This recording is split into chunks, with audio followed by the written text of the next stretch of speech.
Sinong isa? Kong Kong Hun. Congressman Jeff Kong Hun, you recognize, please. Thank you, Mr. Chair.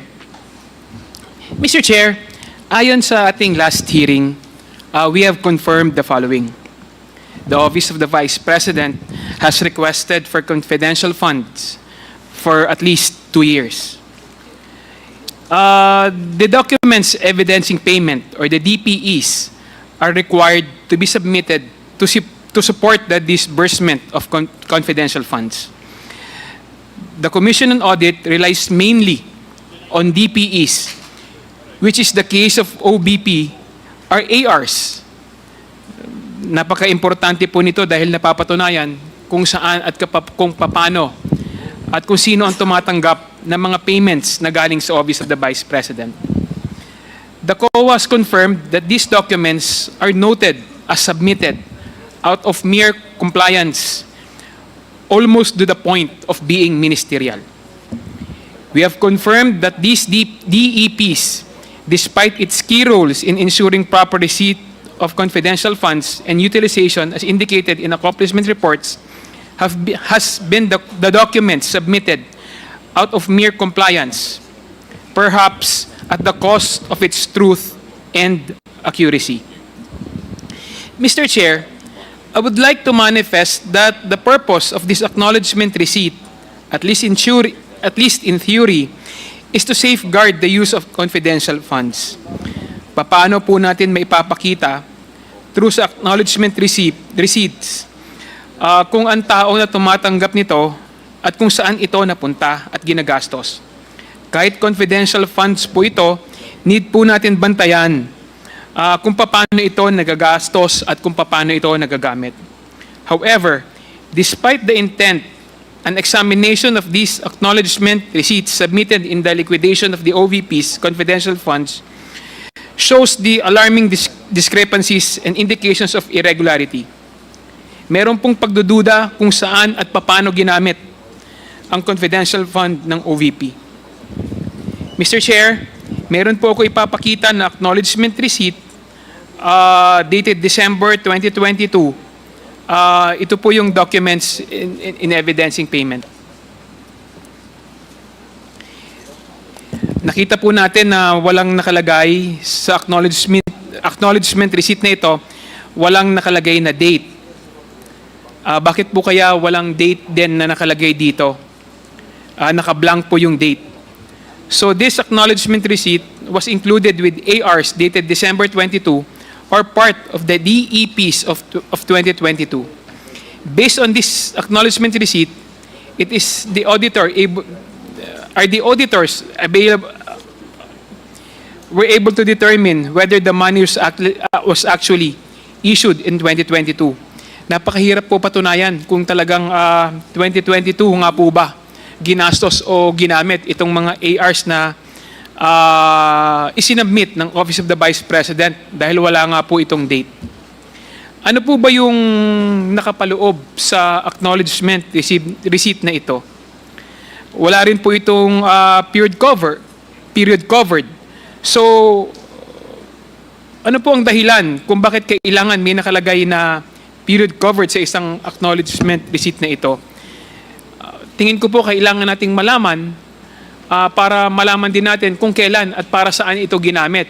Kung wala po itong date sa nakikita ninyo, medyo hindi katanggap-tanggap at talagang nakakapagduda kung saan at paano ginamit yung pera na nakalagay po sa acknowledgement receipt na ito. To illustrate to you, I will show you the acknowledgement receipt in the name of a certain AAS who appears 3 times in the acknowledgement receipt on hand.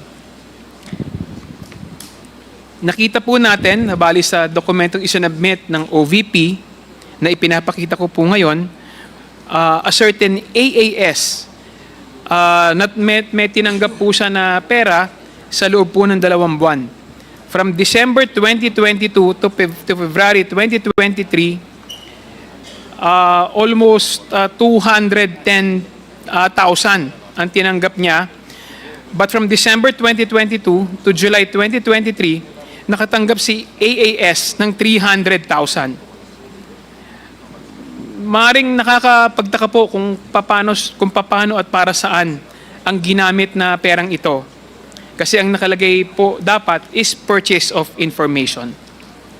To reiterate, magkaparehas lang ang purpose ng tatlong ARs. Kung magkaparehas lang, bakit may varying amount sa disbursement?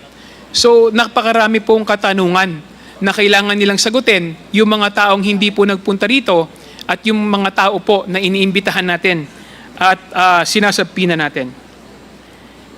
Hindi po ba nakakapagtaka kung bakit may iba't ibang amounts for the same purpose? Purchase of information, katulad ni AAS, tumanggap siya ng 60,000 noong December 2022, 150,000 noong February 2023, at 70,000 noong 2023. In another set of ARs, Mr. Chairman, may isa pang tao na by initials ay JOV, which received the confidential funds for three different purposes. For the payments of reward, medicine in December 2022, for the payment of supplies in 2023, and the provisions of medical and food aid in 2023.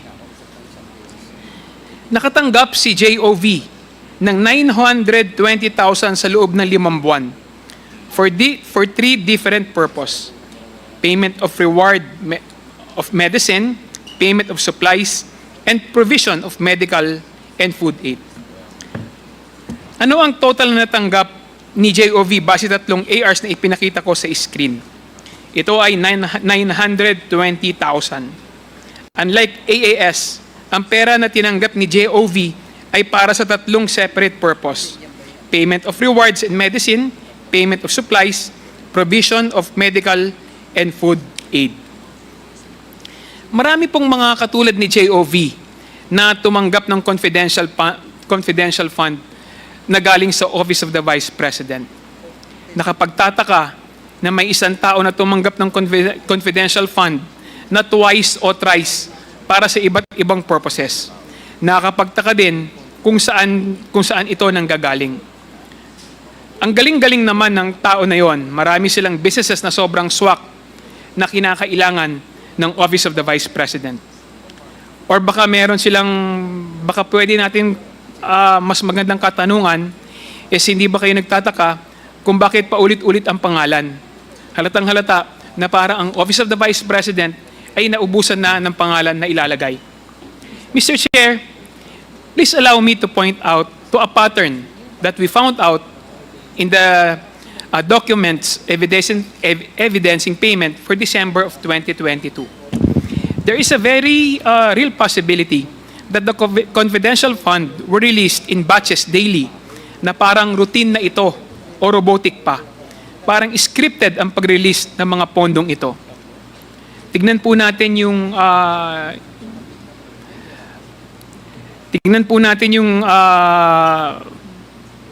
na ifa-flash po natin sa ating screen. This shows a pattern that occurs throughout the DEPs in December of 2022. Nakikita po natin na halos pare-parehas po ang amount na ito at talagang grabe po yung kanilang ginawa para sa reward medicine. Nagre-repeat po ito ng December 29 and December 30 and even occurs many more times during this period. Nakikita nyo rin po na never ninyo pinansin itong pattern kahit the same amount, same dates, and several times. Kaya hindi po ba nakakapagduda, lalong-lalo na po sa Commission on Audit, na paulit-ulit po na pare-parehas ang amount, pare-parehas ang nakalagay, lalong-lalo na sa kanilang mga DEPs. Mr. Chair, let us not forget that these confidential funds were spent all in 11 days. This pattern in releasing the confidential funds in batches show exactly how all the 125 million of confidential funds were fully spent. Mr. Chair, we have shown you the importance of the DEPs more than being a required document for the disbursement of confidential funds.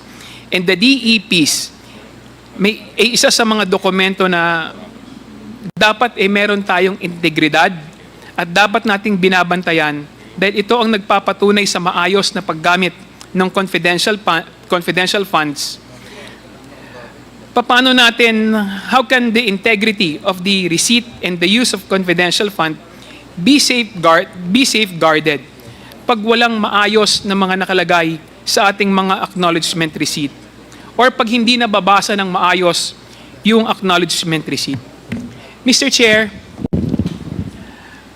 dapat po talaga na humarap na yung mga tao na ating sinusubpina, na ating pinapatawag dito sa na naka-destino o naka-assign sa office ng Vice President.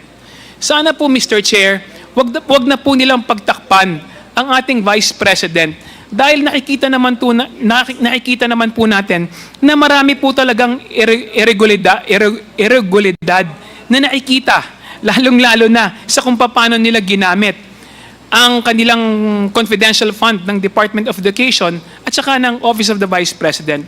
Wag po nilang pagtakpan ang iisang tao lamang. Dapat po ang loyalty nila para po sa interest ng bansa, hindi po sa isang tao lamang. Yun lang po. Maraming salamat, Mr. Chair.